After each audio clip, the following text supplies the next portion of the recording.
Good morning, Lods. Ay, update sa ato Galaxy Max F1.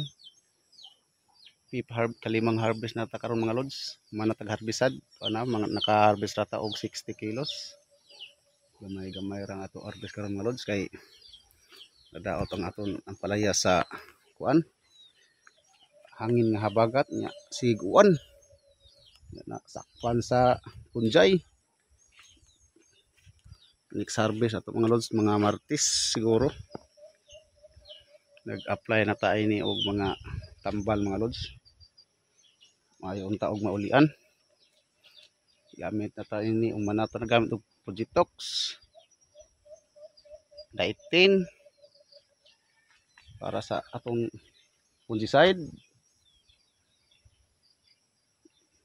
Wa pa man mauli pero amot ka sa sunod adlaw mga Lods kay mayo og kuan siya nga maulian dayon.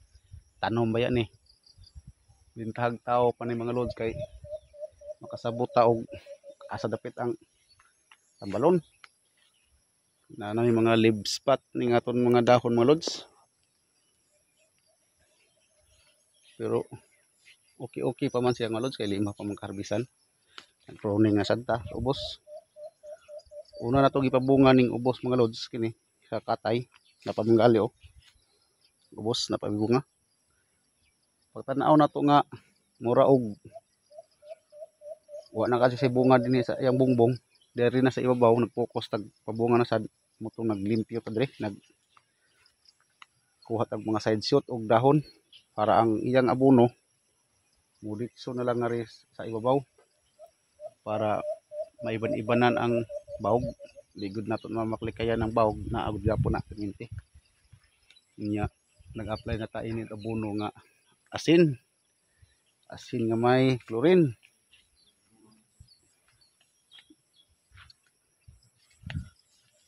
Ato na ni siya tambal-tambalan ni mga Lods ato tanom kay di man jud maiwasan na nga mo balik ko siya.